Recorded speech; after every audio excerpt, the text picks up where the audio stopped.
예수님 오늘은 어디 계세요? 윤영란 수녀님과 함께합니다. 수녀님 안녕하세요. 참예수님 안녕하세요. 안녕하세요. 수녀님 오늘은 어디에서 예수님을 만나보나요?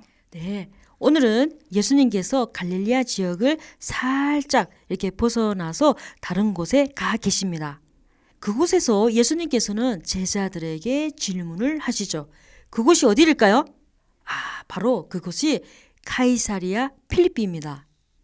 오늘 예수님께서 왜 이곳에 계시는지, 이곳에서 무슨 일이 있었는지 예수님과 함께 우리도 얼른 가보도록 하겠습니다. 네. 오늘 카이사리아 필리피 지방에서 예수님 만나기 위해서 지난 시간에 내주신 숙제가 있었어요.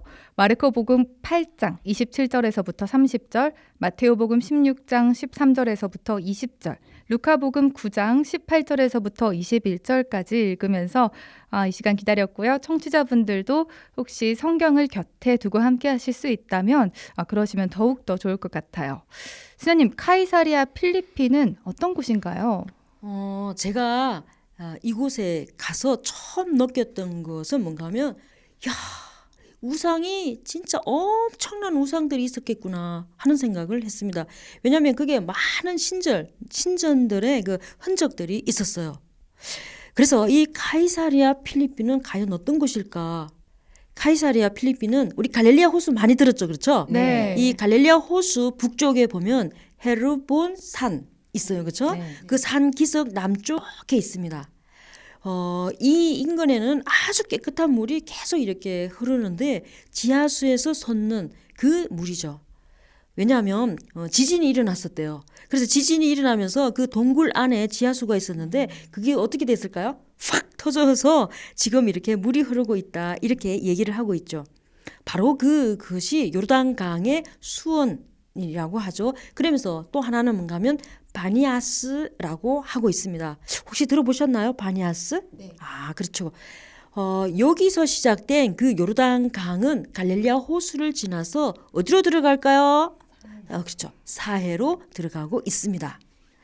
카이사리아 필리피를 아랍인들 있잖아요. 아랍인들은 바니아스라고 불렀는데 그리스어로 파네아스 그게 변형된 것입니다. 왜냐하면 이 파네아스라고 불렀던 것은 그 히랍인들이 그곳에다가 판신, 아까 제가 막 우상이 많이 있었다고 그랬죠. 그것처럼 거기에다가 판신을 위한 신전을 지었기 때문입니다. 판신은 그리스 신화에서 나오는 그 목초 있잖아요. 목초와 다산을 상징하는 신이었습니다. 그래서 위 있잖아요. 상체는 사람의 얼굴을 하고 있고 하체는 종종 염소의 모습. 염소가 뭐 먹죠? 풀을 먹어요. 그렇죠? 그래서 종종 염소의 모습을 하고 있다 이렇게 얘기하고 있습니다. 그래서 이 신의 그 본래 이름을 갖다가 목초지 그런 뜻을 갖고 있었어요. 그래서 그리스 단어에서 나왔죠. 그러나 옛 사람들은 뭔가 하면 이 신의 이름을 갖다가 모든 것 이렇게 붙였어요. 그래서 그 뜻을 가지고 있는 그리스 단어와 이렇게 연결되어 있다 이거입니다. 그래서 이스라엘 행정상 지도에 이렇게 지도명도 뭔가 하면 바니아스로 되어 있어요. 그리고 카이사리아 필리피는 성경에만 등장하게 되는 이름입니다. 구약에서도 물론 이게 나오는데 구약에서는 이 이름을 갖다가 바알가드라고 얘기했습니다. 기원 후 1세기 말 이제 예수님의 그 있을 때는 로마의 지배예요. 그렇죠? 로마 제국의 지배에 있을 때 로마는 헤로데 대왕에게 이 바니아스 지역을 맡깁니다. 그래서 이 헤로데는 감사하는 뜻으로 로마 신전을 짓죠. 로마 신전을 지어서 누구에게 바쳤을까요? 그렇죠. 황제에게 이걸 바칩니다. 그리고 이제 헤로데가 죽자 그의 아들 필리포스가 통치를 하게 됩니다. 이런 것들이 어디에 나오는가 하면 루카복음 3장 1절에 보면 쭉 그 내용이 좀 나오고 있습니다. 갈릴리아를 통치하던 그러니까 안티파스의 이복 동생인 필리포스 그는 도시를 이렇게 정비하면서 이름을 바꾸어 버립니다. 왜냐하면 지중해 연안에도 그게 로마인들이 건설했던 지역이 있는데 그 이름이 카이사리아예요. 그래서 그걸 하고 구별하기 위해서 그 카이사리아 뒤에다가 자신의 이름을 붙입니다. 그래서 카이사리아 필리피라고 하는 것이죠. 카이사리아 필리핀은 일찍부터 그리스도교 공동체가 형성되었던 곳입니다. 로마가 유다인을 박해를 이렇게 강하게 합니다. 그랬을 때 유다계 그리스도인들이 이곳으로 숨어서 신앙생활을 했기 때문입니다. 예수님께서는 이곳에서 먼저 제자들에게 사람들이 나를 누구라고 하더냐라고 물으십니다.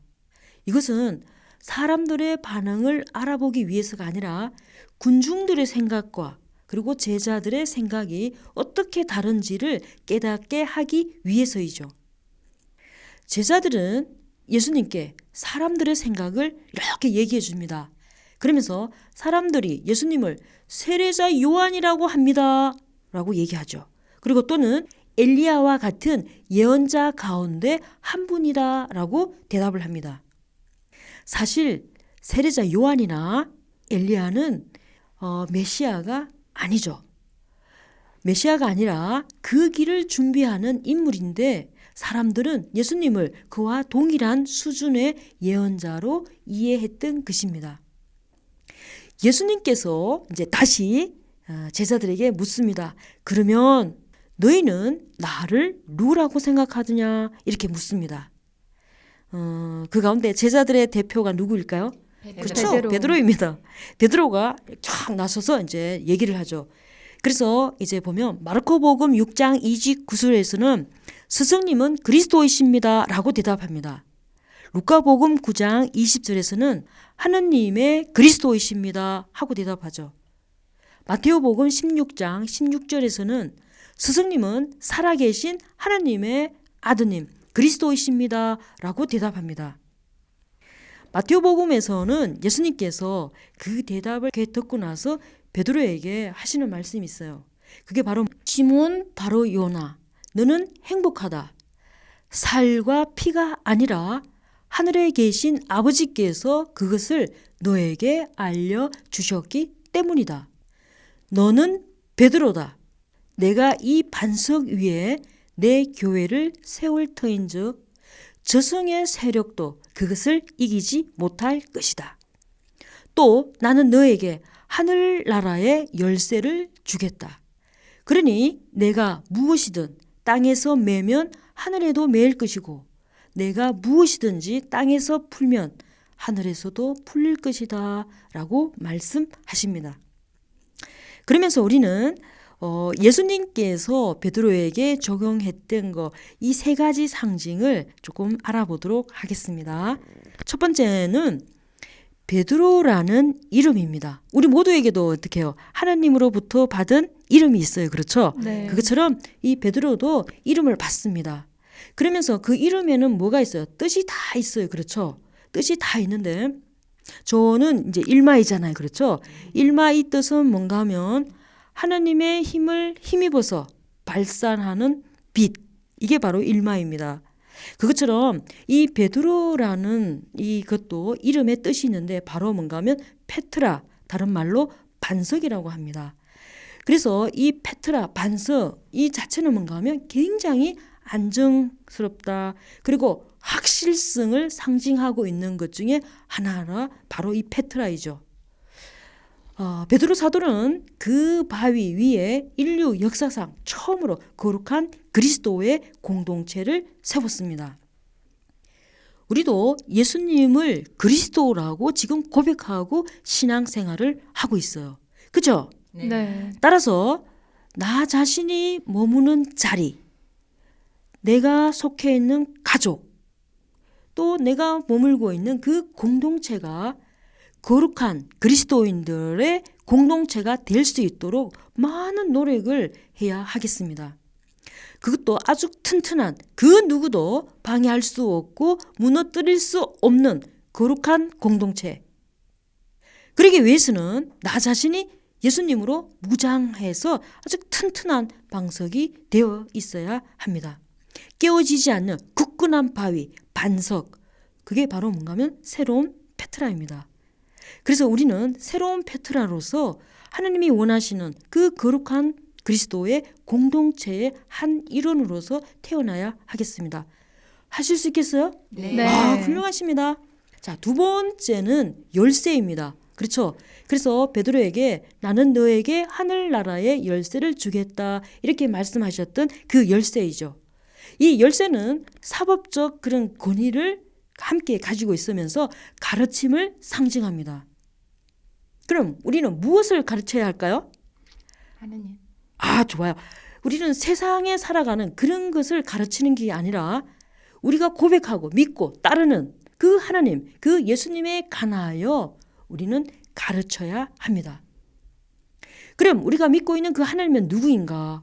우리가 깊이 한번 이렇게 생각해 볼 필요가 있습니다. 그래서 구약에서 보면 제2 이사야 있죠. 알고 네. 계시죠, 그렇죠? 이 제2 이사야에서는 온 우주가 하나님께 속하였기 때문에 하나님은 신뢰할 수 있는 구원자이십니다. 이렇게 얘기합니다.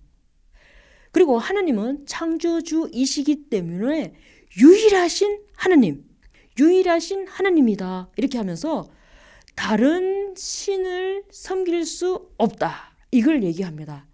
이분 말고는 어떻게 해요? 다른 신은 없다라고 아주 강하게 얘기해 주는 게 구약에서 나오고 있죠. 그러면 제가 첫 시간에 얘기했는 것 같은데 기억이 나실지 모르겠지만 우리가 믿고 있는 하나님은 이 세상에서 최고의 신이십니다. 기억나세요? 네. 하나님 어떤 분이세요? 최고의 신이십니다. 신입니다. 그렇죠? 그리고 하나님보다 더 높으신 신은 없어요. 그리고 하나님과 동등한 신도 없습니다. 하나님은 이 세상에서 최고의 신이시며 또한 최고의 참된 진리를 가지고 계시는 분이 우리가 고백하고 믿고 따르고 있는 그 하나님입니다. 그렇기 때문에 우리는 바로 이 하나님을 온 세상 사람들에게 알려주고 가르쳐 줘야 할 그런 의무가 우리에게 있죠. 하실 수 있겠어요? 네. 아, 좋아요. 자, 그러면 우리가 세 번째 한번 보도록 하겠습니다. 이 세 번째는 일종의 법정의 이렇게 모습을 갖고 있는데 푸는 거, 그리고 매여 있는 거 이런 거를 이렇게 생각할 수 있습니다. 그래서 일종의 법정의 모습으로 매고 푸는 것은 주님의 이름으로 죄인들을 용서하는 것과 믿음 안에서 형제들을 이렇게 근고할 수 있는 그 훈계하면서 양성하는 것을 말하고 있습니다. 그래서 우리는 그리스도인답게 거룩한 페트라로서 그리고 하나님을 가리키는 그 사람으로서 우리 자신이 먼저 어떻게 해야 돼요? 용서할 수 있어야 합니다. 그리고 용서를 청하면서 삶의 모범으로 살아갈 때 우리는 어떻게 해야 돼요? 가족이나 이웃이나 이런 사람들을 향해서 그리스도 때문에 우리가 어떻게 해야 된다? 용서를 하고 그리스도 때문에 우리가 어떻게 해야 된다고요? 용서를 청해야 한다. 이거를 우리가 가르쳐 줄 수 있는 힘을 가지고 있습니다. 그래서 나 자신이 먼저 용서를 청할 수 있는 사람이고 또 용서를 해줄 수 있는 사람이라면 우리 모두는 어떻게 해요? 다른 사람에게 여보세요. 지금 용서해야 합니다. 여보세요. 지금 용서를 청해야 합니다. 먼 훗날이 아니라 바로 지금 오늘 예수님을 만난 오늘 그 일이 이루어져야 합니다. 라고 큰 소리로 외칠 수 있어야 합니다. 용서가 쉬울까요? 어려워요. 용서를 청하는 것도 어려워요. 그런데 이거는 우리가 할 수 없는 것 중에 하나입니다. 그래서 예수님께서는 우리의 모든 이런 잘못된 거, 용서를 청하지 못하고 용서하지 못하는 이런 모든 것을 안고 우리를 대신해서 순환의 길을 걸어가시죠. 순환의 길을 걸어가시면서 또 그 순환뿐만 아니라 그 고통스러운 십자가에 못 박히면서 당신의 생명을 우리를 위해서 다 쏟아내시는 그 예수님의 모습을 우리가 지금 기억할 수 있겠습니다. 예수님께서는 베드로의 고백을 먼저 들어요. 그 고백이 바로 뭔가 하면 스승님은 그리스도이십니다. 이 고백이에요. 그러니까 예수님께서는 그 베드로의 고백을 듣고 그동안 마음에 이렇게 두었던 당신의 말씀을 이렇게 하십니다. 당신은 하나님의 아들이면서도 어떻게 해야 된다? 순환을 겪어야 한다. 이걸 갖다가 얘기해 주고 있죠. 그러면서 예수님께서는 가장 나약하고 버림받은 이의 모습으로 십자가에 못 박혀 죽음을 당했었지만 그분의 마음에는 참 사랑과 진실이 충만하였기 때문에 사람의 마음을 움직이는 그리고 거짓과 속임수의 절정인 그 죄와 죽음을 이기실 수 있었던 것입니다. 이처럼 하나님의 일을 세상의 눈으로 판단하거나 세속적으로 그 이익만을 찾아가면서 할 수 있고 따질 수 있는 것은 절대로 아닌 것입니다. 예수님께서는 우리 모두에게 다시 한번 열성을 다하여 당신을 따르라고 요구하고 계십니다. 많은 우상들이 진을 치고 있는 이 카이사리아 필리피에서 예수님이 누구인지 더 잘 알게 된 것처럼 우리도 삶 안에서 오는 여러 가지 유혹, 예수님을 선택할 수 없게 하는 많은 우상들, 선을 바라보게 할 수 없는 많은 우상들, 그리고 선을 선택할 때 늘 갈등을 하게끔 하는 그 우상들 앞에서 우리는 또 하나의 페트라, 또 하나의 반석으로서 주님께 부르심을 받았습니다. 우리는 그 부르심을 받은 신앙인답게 우리는 이렇게 얘기해야 되죠. 예수님은 나의 전부이십니다. 저는 하나님을 소유하였습니다. 예수님은 내 삶의 길이요, 진리요, 생명이십니다. 라고 크게 외칠 수 있는 그런 신앙인. 얼마나 멋질까요? 그렇죠? 네. 그 외에 또 내가 생각하고 있는 예수님을 큰 소리로 이렇게 외쳐볼 수 있겠습니다. 그리고 그렇게 외쳤던 그 예수님께 나의 행동으로 어떻게 그분을 드러내고 그분을 섬길 것인가, 이것도 한번 생각해 봐야 되겠죠. 그래서 내가 머물고 있는 곳이 바로 그리스도의 거룩한 공동체가 될 수 있도록 최선을 다해서 사는 삶, 그게 바로 예수님을 닮아가고 예수님을 그리스도라고 고백하는 또 하나의 페트라가 할 수 있는 말이라 생각이 듭니다. 네, 공동체. 오늘 이야기를 들으면서 우리가 다시 한번 속한 공동체에 주님이 머무르시는 공동체를 만들 수 있도록 모두 함께 나부터 먼저 노력해야겠다는 생각을 해봤는데, 지사님 다음 시간에는 어디서 예수님을 만날까요? 네, 다음 주에는 예수님의 따뜻한 마음을 느낄 수 있는 나인 지역으로 가서 예수님을 만나보도록 하겠습니다.